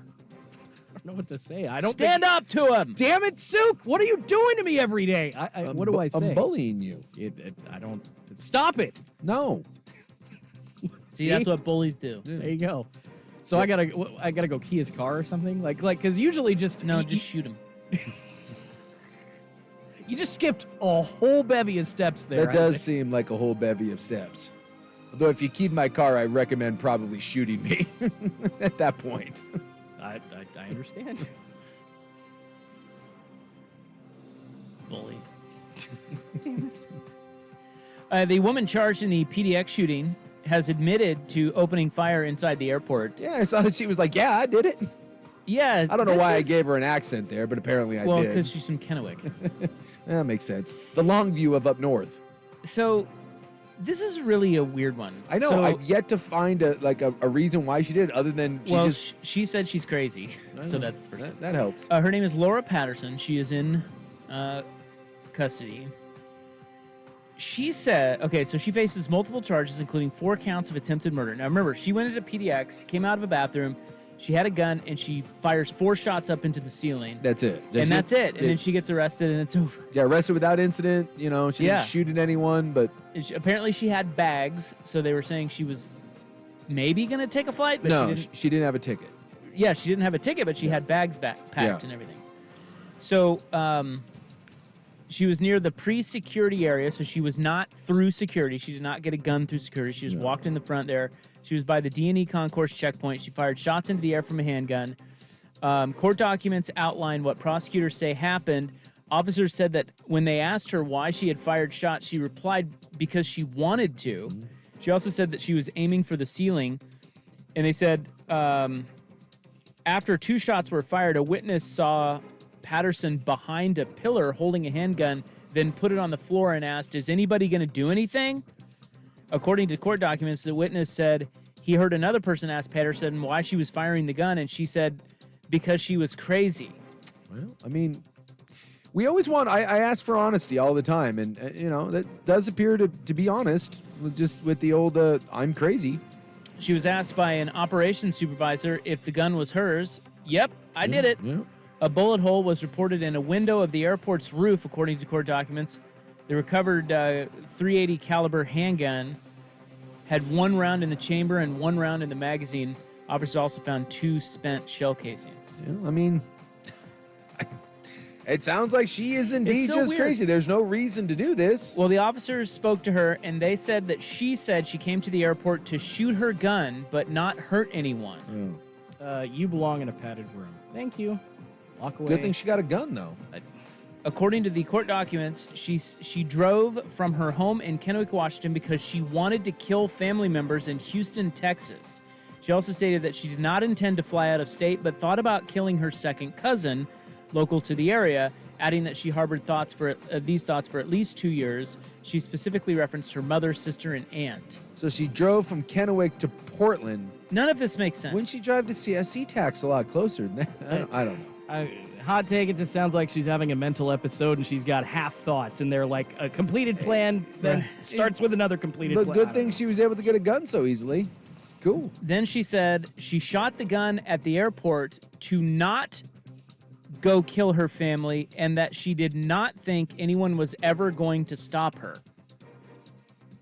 As if it could get more confusing. Yeah, although, look, I'll give her credit for this. If you believe that it is beyond your control and you are going to go murder your family, this is a way to stop yourself, and no one got hurt. So, you know what? I'm giving her an attaboy, because maybe this prevented her from murdering her entire family, or at least a cousin, and, maybe she gets some help, because she's going to go away for a while.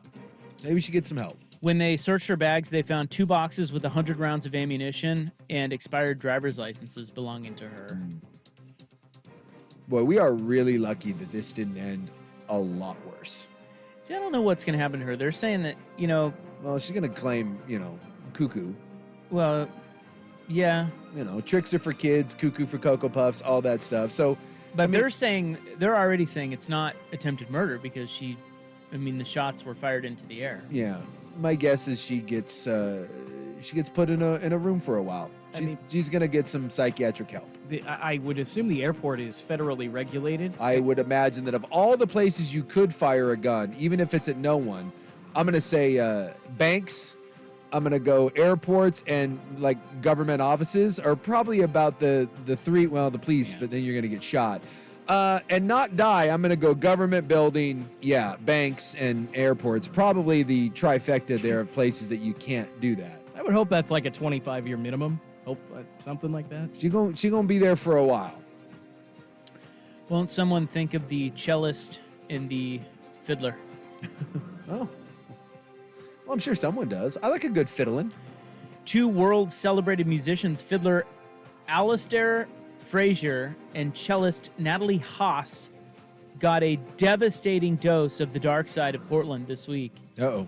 When they returned to their rental car to find someone had broken into it, gone were Frazier's violin and 4 bows, Haas's cello, both of their suitcases, and handwritten notes on sheet music for their next album. That stinks. I'm guessing that's probably a very expensive fiddle and cello, I'm assuming. So they don't live here. They live in California and Spain. They had arrived in town Monday, a day before their show at Alberta Rose Theater, in order to have some extra time to enjoy the city, but that came to an abrupt end. Well, they did get a nice glimpse of our fair city. I mean, they wanted an accurate portrayal, and there you go. And wouldn't that be, clearly, whoever stole that is just going to go hawk it somewhere. I would think that stuff would be easier to recover than some. I agree. Who's selling a big-ass cello? Like, when some crackhead is rolling around there and, shows up at the pawn shop, is like, I got a... Grapefruit Joe's out there with a cello to sell. You would think that someone's going to rat that guy out. No hot black market for string instruments is what you're saying? I wouldn't imagine unless someone's using it right now in a trash fire to keep warm. So it's a little chilly out. They put up a flyer, and they are actually making headway on getting their stuff back. Yeah. So she got her cello back. Do you know how much? So she got it from a guy who said he bought it from the thief. Okay. Do you know how much he paid for it? $100. $40. $40. And how much is that cello worth? Oh, I'm guessing thousands. I mean, I would imagine a lot. Yes. I mean, I don't know what the going rate for a cello is. Yeah. Look how much. But she's like a world famous. Yeah. Cellist. I'm gonna look and see what I just put how much for a professional cello. What we're dealing with. Oh. Hey. How much? Ooh, take a guess. Well, for a world class, top of the line cello. 5,000? I'm gonna go 120. $1,000? Yes. We are What? A Stradivarius violin is in the millions. We are looking for I just Googled what would a professional cello cost you. And it looks like I've got a range on the low end from 38, on the high range to 190. Thank you. God. What? Why? Well, I mean, Why and how? It looks like these. And who and what? It looks like the ones that the professionals play are a lot handmade, with some of the finest qualities. Like this one. So are they rare then? And some of the ones that professionals play are from like the 17 and 1800s as well. Yeah, these things are kept in conditions good conditions for hundreds of years, and that's why would you leave let's say hers is worth 50. Why would you leave it in the rental car? I don't know. I mean, imagine carrying around a cello all the time. I guess that's true. I wonder why it was in the, I don't know, like hotel room maybe? Like this one that I'm seeing here is played by oh God, I don't even want to try to pronounce this guy's name, but he's a professional guy, and his is a 1750 Parish cello, and he bought it for $98,000. God. So I'm blown away by this. I am too. I thought we were talking like maybe 20, 30 grand, because instruments are expensive, but apparently the cello is very, very expensive. But Schulte's right. Those Stradivarius violins, those are millions. So the fiddler, he says that he thinks he has identified the apartment building where the prime suspect lives. And he also thinks he has a description of the guy, and he has extended his stay in Portland so that he can question witnesses and plaster posters and stalk this dude and get his violin back. Yeah, he's not messing around. No, he's not. He also said he has talked to Portland police. I did find, I feel like the only cellist that people know of is Yo-Yo Ma. So I looked up the cello that he uses, and it is a $3.5 million Davidoff Stradivarius. So yeah. Is that just because he uses it? Or is it, if I use it, is it $3.5 million? No, it's not because he uses it. It's a Stradivarius from 1712. So I think anybody could use it, and it'd still be a $3.5 million. Okay, now this raises another question. If Yo-Yo Ma just plays like a Walmart cello, is he not Yo-Yo Ma? I don't think it's going to sound the same. He'll still kick your ass and blow your ears off. Now here's one for you. Really? There's an Edgar E. Russ violin, and it was made in 2022. So it is not. Brand new. Brand new. Is it electric? It is not. Care to take a guess? 2022 violin. Well, now I'm thrown into a. Yeah. I mean, I'm just gonna say. I'm gonna say $150,000. $3.5 million for one made in 2022. So I was close. And they say the Osimum violin is the most outstanding modern violin ever made by Edgar Russ. It is distinguished. He's been a distinguished violin maker for over 40 years. And they said that it is 541 separate pieces, all custom and handmade, of the finest materials in the world. 541 custom pieces. So the guy and it's made. There's gold. It's a whole thing. So $3.5 million. Seems like a racket. Oh, I'll tell you what. Turn into a custom violin maker. So the guy who gave the cello back to Haas, said that so you wonder how she was able to hook up with him. Yeah. He called the number that was on her bag tag. She had a United Airlines bag tag on the cello case. Yeah. He called that number, and he said that he had a change of heart about keeping the instrument because he needed to set a good example for his young son, and he wanted only to return it. Cool. So when he bought it, oh, cool, cheap cello. But then he saw the bag tag and said, wait a minute, this is probably stolen. I'm going to check into this. And it turns out it was Haas's, and he gave it back to her. That's awesome. Yeah. Yeah, this guy said he has a buddy who's a professional cellist, and they said when he flies, he buys a separate ticket for the cello, and it sits next to him because he's not putting it. What? Yeah. What? Well, again, if you're dealing with I know, but God. And this woman leaves it in the back of a freaking Hyundai? I know. What? That's got to feel crappy though. I've told the story. The infamous Sucanic leather bag. My first leather bag was a Colonel Littleton bag that you turned me on to, and someone broke out my back window and took that bag. And you can look about it. It's an expensive bag, and that bothered me as much as anything. Is that someone sold that bag for probably $20? Totally. Yeah. Someone just probably went down and was like, I don't know, $10, $20, and someone just, it's having stuff stolen is just, it feels like such a violation. But imagine having something like that stolen. So I'm glad that at least there's a half happy ending. Yeah. A tip of a happy ending, if you will. Man, they're not screwing around. They're going to get their stuff back. Yeah. That's because whoever stole that didn't realize Exactly. what they were stealing. Or they wouldn't have sold it for $100. All right, more Oregon and its infinite wisdom news is coming up next. It's 4:54 on the Fan. It's time for a Ducks Report, the inside story on Oregon athletics. Brought to you by Mods PDX. The future of building is here.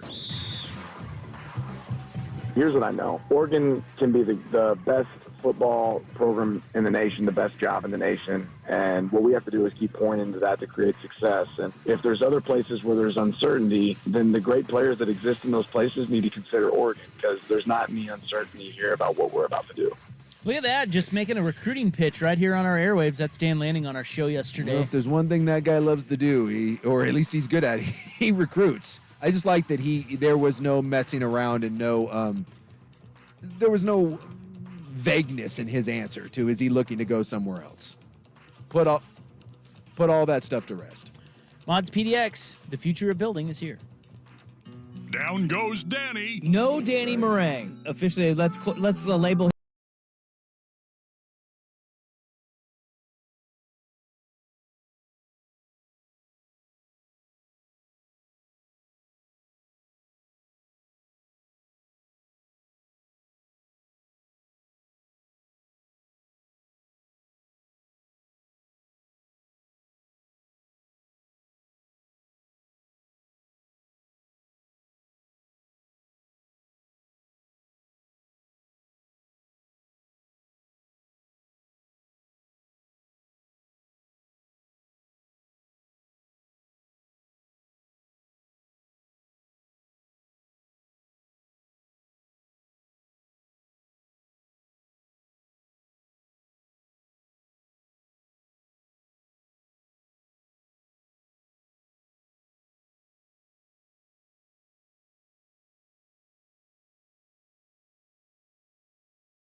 We're almost out of time. Well, we are out of time. The Hot 5 at 5 is next. I'm going to give you one more story here on In the News, and it's a good, feel-good story for a Friday, and it is that there was no cougar in Tigard last Thursday evening. Oh, thank heavens. Nope.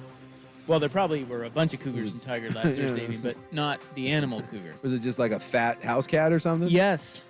No, it wasn't. It was. Oh, my God. According to the city of Tigard, the animal spotted at Cook Park was considerably smaller than expected. In fact, it was a house cat. Who called that in? Someone that saw a fat little old Karen or house cat Maud running around. You jerk. While Tigard has confirmed sightings in the past, thankfully this time around it was not one. It's better to be cautious and aware, and our community's vigilance is greatly appreciated. I couldn't be any happier about that. I'm glad you did that. That made me happy. Yeah. I was being sarcastic when I said it was a fat house cat, but it turns out that's what it was. Are you embarrassed if that's your cat? You're like, oh, God, we got to go on a diet. No, but I am embarrassed if I'm the person that called. Yeah. Like if someone saw my dog and they reported like a black bear running in the neighborhood, I'd be like, really? Do you have eyes? Looks a little bit like a teddy bear, but Jeebus. You know she's justifying it in her or his head, I guess. Like, it could be a dude. Look, we go on a lot of late night walks with my dog. It wouldn't shock me if an old lady. The Fairway Village folk, that wouldn't shock me. If I just let him off leash and he was roaming the streets, I could see someone being like, "I think it's a bear." There was a cat trying to. It was a bear cat trying to eat my Pomeranian. I can totally see that. All right, we got to run. There's your In the News, November 17, 2023. The Hot 5 at 5, followed by Robbing the Bank coming up on The Fan. Better health isn't all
1080 The Fan and enable push notifications to get the latest on the Ducks, Beavers, Blazers, and more. On 1080 The Fan. All right, welcome back. Hope you're having a nice little Friday. It's Rop and Sook. I'm Rop. That's Sook. I'm watching the. It's another play-in tournament or whatever, the mid-season tournament thing. Big night. And so Sacramento's playing San Antonio, and I was looking up, and first off, I couldn't tell who was San Antonio and who was Sacramento, and I had no idea by looking at the court where they were at. No actual color. I'm assuming this is San Antonio? Yes. Oh, yeah. So it says it right there on the baseline. They got gold San Antonio in weird font. Yeah, right to the right of it. Okay. But at first glance, it appears that neither the Kings nor the Spurs are playing, and they're playing on a neutral floor. There is not a actual color of either team being used right now, I believe. No, the Kings unis are... Oh, okay. Yeah, they're black and purple. On the TV, I could not see the purple. But yeah, the Spurs are in... They look like the Miami Heat tonight. Yeah, and the court is teal and yellow.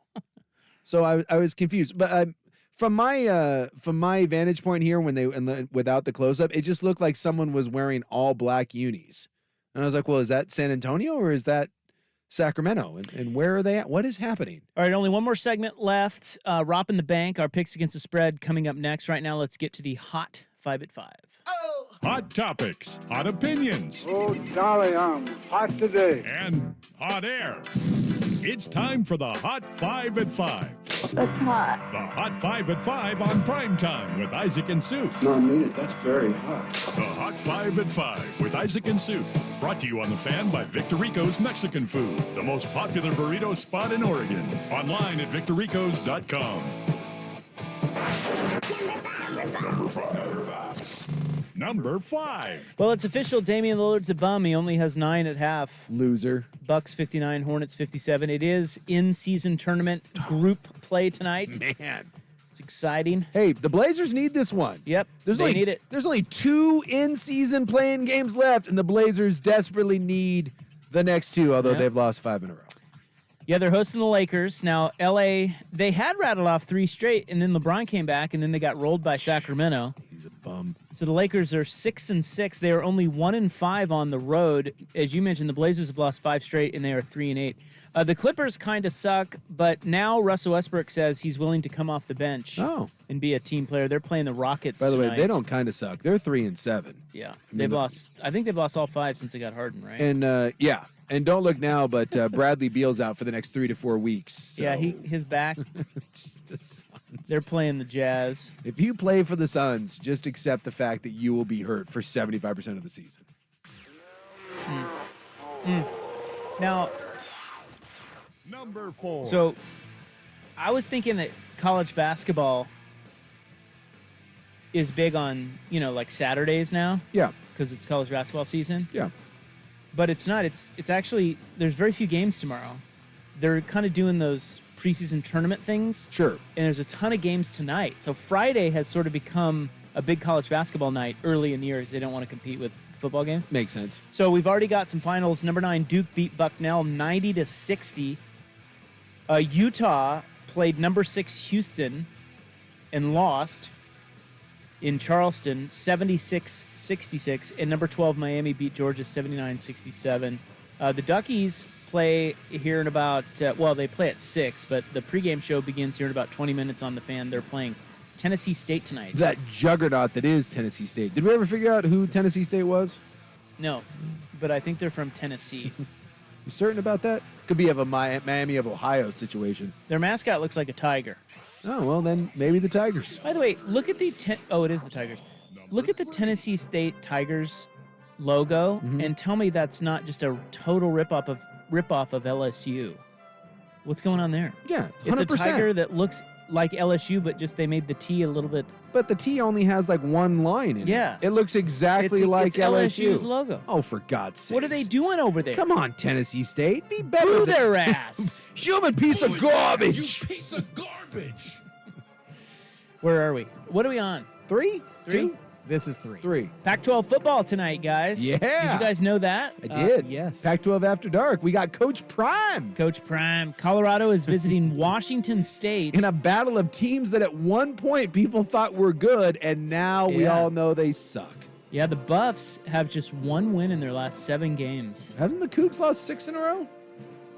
Is it 6? I think they've lost 6 in a row. That was 5. Let's look here and see. Wow. It's not pretty. No, it's 6. Neither team can win. No. What if neither wins tonight? Then what do you The do? universe, it just folds over on itself. Colorado, by the way, if they win their next 2, they can go bowling still. The Cougs will not be bowling. Why aren't they 4-6? Oh, yeah. So I guess both teams, well, Yeah. they're not beating Washington, so they're not But going they could. bowling. They No, they can't. Joe Burrow is done for the season. The Bengals quarterback tore a ligament in his wrist last night. There is some controversy as to whether or not he was hurt prior to the game, but he said that all he had on in the photo or the video of him getting off the bus was a compression sleeve. It looked a little more than that. It looked like a brace. It looked like it went down on his hand, but who the hell knows? Dude, he was hurt. You know he They're was going to investigate it, and they're going to come up with nothing. I mean, Yeah, exactly. Joe Burrow, or not Joe Burrow, Joe Flacco tried out for the Browns today. You know you stepped in it when you're turning to Joe Flacco. But he left there without a contract. RG3's making, he is openly, he's an analyst. I know. He is openly campaigning to be the Browns quarterback. I hate to say this, I do. Yeah. I like him as an analyst. Yeah. I think he's fun. Well, he doesn't want to be an analyst anymore. He still wants to play. I didn't know he had such a good personality, RG3. Yeah, he's a fun guy. He's also kind of insufferable. Well, but he's pretty. I like him as an analyst. He's. Aren't most quarterbacks insufferable? It's a little insufferable that he thinks he can still play in the NFL, but still, it's better than Cam Newton. Aren't most quarterbacks insufferable? No, I don't think they are. Oh, I think most good quarterbacks are insufferable. Oh, now good quarterbacks? Yeah. There's a swagger that comes with that. Look, let's call a spade a spade. I don't know about that. Michigan fires linebackers coach Chris Partridge this a day after dropping their lawsuit and Jim Harbaugh accepting his punishment. Now, the reports are that the school was presented new information this week from the NCAA's investigation into their sign-stealing scheme, not the Big Ten, the NCAA's investigation. Because the Big Ten investigation is over. It's over. So they're saying a booster named Uncle T, not Tom Brady, a guy by the name of Tim Smith, partially funded Connor Stallion's actions. He is denying that. Also, this Chris Partridge apparently assisted in attempting to destroy evidence, so they turfed his ass. So let's just get this straight. We now have an assistant coach selling vacuums on his front porch who had a company with the Michigan star linebacker or star running back who claims that that's not true, even though we have documents that say that it is. Now you have an assistant coach who supposedly didn't know anything about it, but was destroyed evidence. And we have a booster named Uncle T, supposedly funded it all, who now says he not only didn't fund it, but he's not even Uncle T. Yeah, he says right. He says he goes, if I'm Uncle T, I don't know it. What the hell is going on? They're also saying they're tracking this guy, internet, like you said, the sleuths on the internet. Yeah. They're tracking this guy back to an Uncle T moniker on message boards. Who was talking about it? Yeah, and he's been saying stuff about Connor Stallions on the message boards the whole time. So I think this Tim Smith guy's full of crap. Where's sliced bread when I need him? Well, he's at A&M. So he's, or was that Florida State? Sliced bread was A&M. A&M. That was Jimbo at A&M. Jimbo. That was over the recruiting thing. Sliced bread's the one that broke the $25 million recruiting class. God. This story is fantastic, but as Michigan will tell you, they're America's team and there's nothing to see here. Right. You keep eating your hater tots. That's right. Victor Rico's Mexican food, the most popular burrito spot in Oregon. Order now at victorricos.com. Robbing the Bank is next on The Fan. Oregon Ducks football is on The Fan. Swings it out.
All right, no picks from Big Sook last week.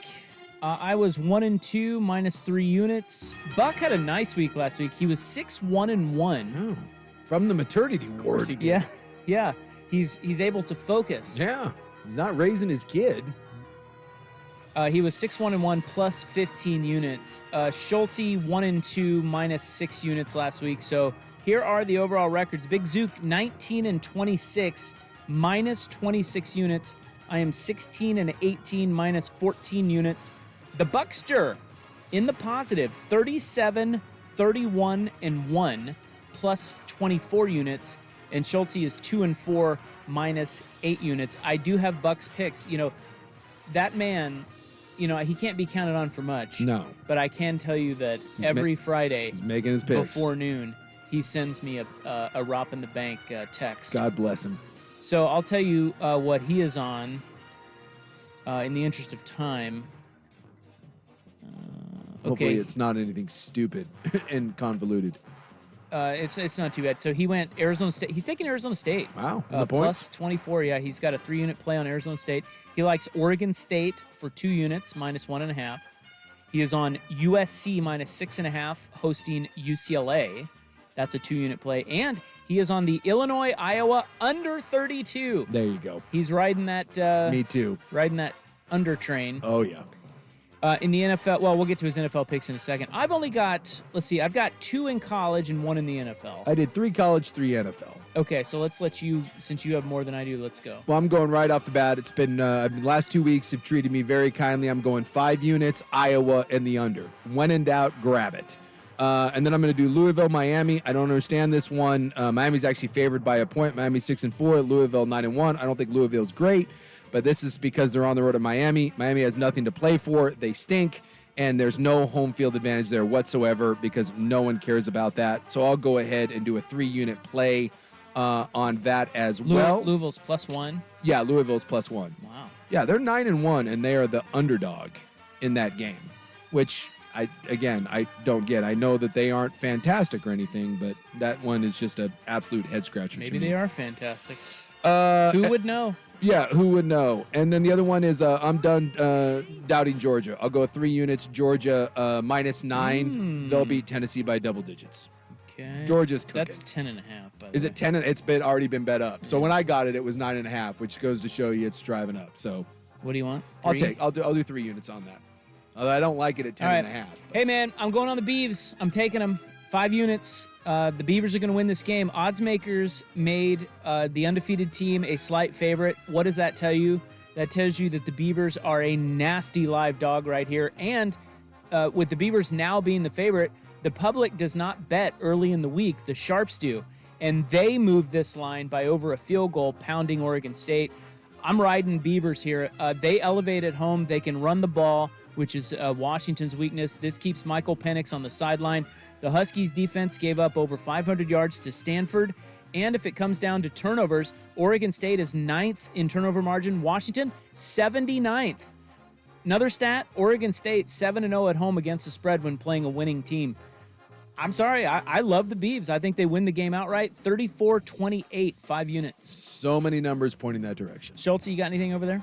For college, I got 1. It's actually tonight's Pac-12 matchup. I thought the points number was pretty good here. 59.5, the over-under between 2 teams that not really that great at defense. Washington State was able to beat Oregon State earlier in the year, scoring 38 in that game. So I see Cam Ward going off for 3-4 touchdowns. Shador's going to get a couple. I think the over 59.5 is a pretty easy number there tonight. How many unis? Let's go 2 unis on that one. 2 units. I don't love a lot this week. No, there's not a ton in the NFL. But I would say that I think this is a pretty good little pick. I'm going to do 4 units on it. I think Missouri -11 against Florida is a good play. Florida's season is spiraling. They've lost 3 in a row. They can't stop the run. Missouri is just good. Every time I've watched them, they look good, man. And I hate to say that because I hate them. Yeah. But they can run the ball, and they walloped Tennessee at home last week. I think Missouri is trustworthy here. And then I look at the Kansas State-Kansas line, and that's about the same number.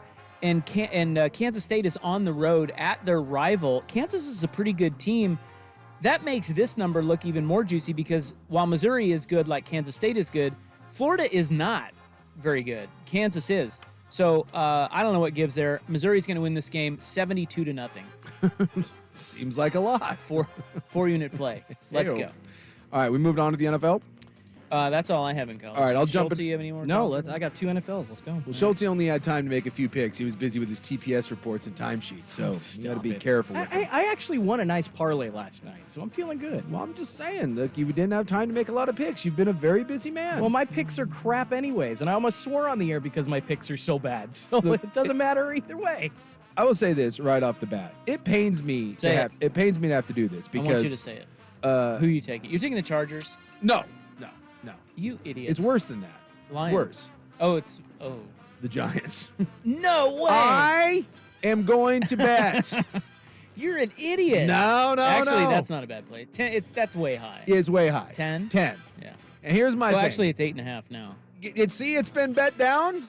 See, I got it at 10. So they're playing at Washington. They're playing at Washington. Those that don't know. See, but I don't Tommy like DeVito is at quarterback. Tommy DeVito. I got it at 10. I don't like this that's at 8. I may have to rethink it. The reason why I took it was at 10. Well, it's at 8.5. Nah, I think I'm going to pass on that then. All right. I'm having to punt. See, I already bet this earlier in the week, but I liked it at 10. All right. Because if you look, DeVito sucks. Don't get me wrong, but he played against 2 nasty fronts the last couple of weeks, and Washington doesn't. And Washington doesn't scare me at all.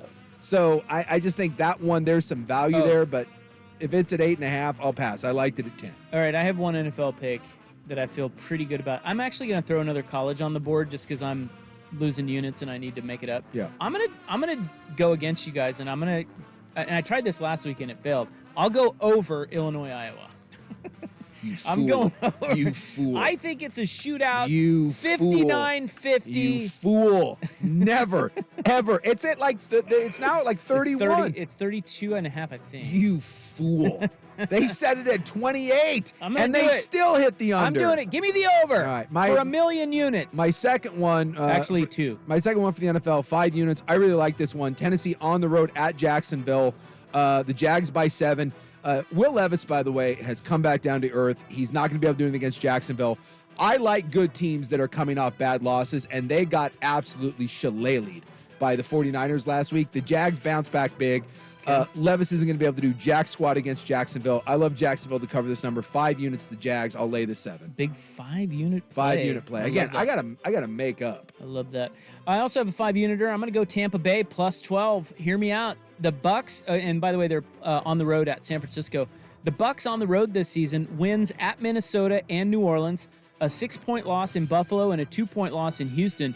This spread is just flat out too high, and it's based off of last week and what San Francisco did to Jacksonville. I get the respect for the Niners, but another factor in this game is that both teams are top 3 in turnover margin. The Bucks they're not great, but they don't beat themselves. So I will gladly take the Bucks catching this many points, especially on the road where they've been better this season, and it's a pretty low total. The total is only 41, so if points are harder to come by what the odds makers expect, then plus 12 is even more valuable. San Francisco wins this game 27-21, but I think it's way too high of a point spread, so I'll go 5 units on Tampon. Schultz, you got anything? Yeah, I got a 5-unit NFL bet, and I got to eat crow calling. I've seen the YouTube comments calling me out. The risky Niners bet to cover, Rob, was not very risky on your part. So find me a big plate of crow. I will eat it. They absolutely kicked the Jaguars' ass last weekend.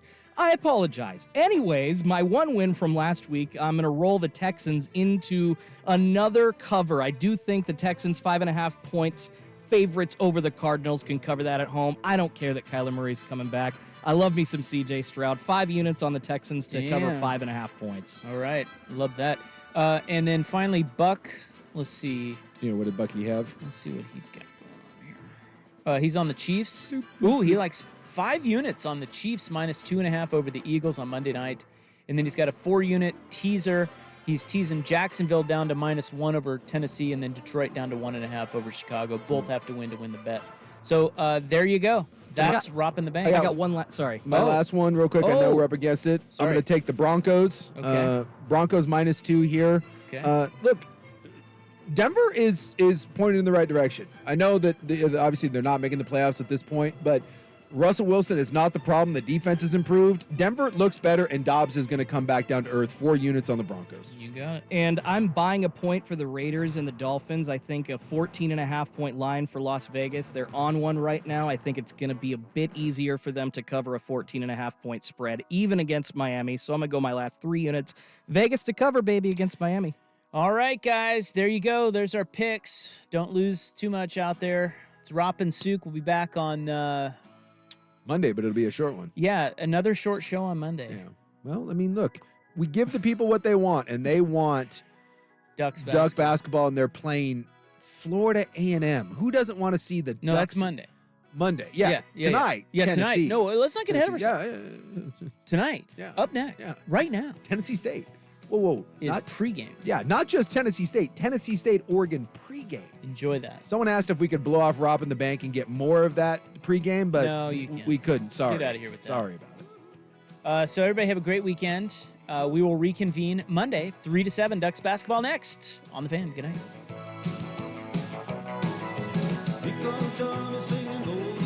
Red ships of Spain. Red ships of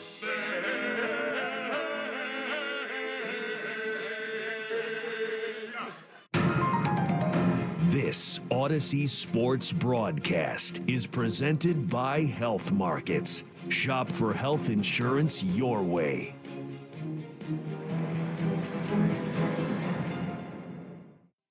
Oregon is going to the Final Four. The following is a Learfield presentation of the Oregon Sports Network. And Oregon is going to play in the national championship game. This is Duck basketball. With a little grind, a little grit, a competitiveness. Rigsby right wing 3. Yeah! Scoop pass. Dante! There's got to be a camaraderie. There's got to be a cohesiveness and a toughness that gets us back. Turned over. Oquendo in transition throws it down. Lobs it over the top to Biddle, and he finger rolls it in. Bellamy right wing. Yes! Now it's just a matter of getting it done. This is the Coors Light pregame show on the Oregon Sports Network from Learfield. Coors Light, mountain cold refreshment made to chill. Proud partner of Oregon Athletics. Celebrate responsibly. Coming up, we'll have a full preview of today's game, a look at scores from the Pac-12 and the rest of college basketball, and visit with head coach